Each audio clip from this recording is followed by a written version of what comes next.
Halo, nama aku Evan, dan hari ini aku akan mereview buku yang baru saya saja baca, yaitu Ghost and the Watchmen karya Harper Lee. Novel ini diterjemahkan kepada bahasa Indonesia dan diterbitkan oleh Kanita tahun terbit 2015 dengan jumlah halaman sekitar 288 dan ukuran 20,5 cm.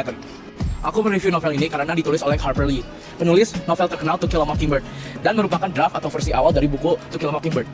Buku ini menjadi sangat populer karena diterbitkan 55 tahun setelah kesuksesan To Kill a Mockingbird dan menghadirkan kelanjutan kisah Jean Louis saat dia dewasa dan memiliki sudut pandang berbeda dengan yang dulu dia masih kanak-kanak.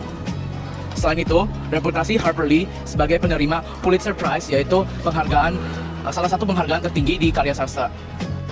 Buku ini menceritakan tentang attitude ayah Jean Louis beberapa tahun lalu pernah membela seorang pria kulit hitam dan berusaha mengurangi diskriminasi di Macomb County. Setelah beberapa tahun tinggal di New York, Jean Louis kembali ke kota asalnya, Macomb County, Alabama. Di sana, ia menemukan bahwa ayahnya memiliki pandangan tentang ras yang berbeda dari yang selama ini ia percayai. Tema utama novel ini adalah pendewasaan diri dan perubahan cara pandang. Terlihat saat Jean Louis yang dulu mengagumi ayahnya, kini menyadari bahwa ayahnya justru mendukung diskriminasi terhadap orang kulit hitam. Tokoh utama di novel ini bernama Jean Louis, seorang perempuan berpendirian teguh dalam menolak tindakan rasisme.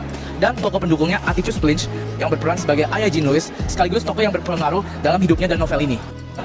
Alur cerita yang digunakan adalah campuran, yang membuat aku sangat bingung karena saat ada flashback, itu biasanya cukup lama dan membuat aku bingung apakah peristiwa ini terjadi di masa lalu atau di masa kini. Latar tempat dan waktu novel ini ada di Macomb County sekitar tahun 1950 yang bikin suasana ceritanya tegang dan penuh. Novel ini menggunakan sudut pandang bertiga dengan cara bergaya bahasa yang banyak dialog dan sangat detail tentang pemikiran tokohnya. Jadi bacaan terasa cukup rumit karena bahasa yang susah dipahami dan yang mendalam. Menurut aku, kelebihan dari novel ini adalah di bagian alur yang menggambarkan kehidupan diskriminasi di Amerika tahun 1950-an. Jadi dari alur ceritanya, aku bisa belajar banyak tentang apa itu diskriminasi. Tapi novel ini juga memiliki kekurangan, terkhusus bagi orang-orang yang suka bacaan ringan. Alur novel ini cukup kompleks dan mungkin ada beberapa alur yang terkadang lambat. Apalagi temanya yang diangkat cukup berat dengan tema rasisme dan diskriminasi.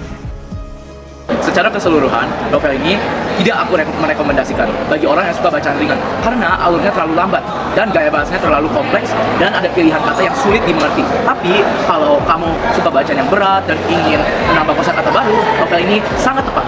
Tapi novel ini jika versi bahasa Inggris mungkin akan lebih mudah dimengerti karena itu adalah bahasa originalnya dan tidak merupakan terjemahan. Kalau harus kasih rating, aku kasih rating 3/5 karena buku ini bagus jika dibaca dengan pelan-pelan supaya bisa dimengerti arti dari setiap peristiwanya. Tetapi menurut saya kurang cocok untuk pembaca pemula.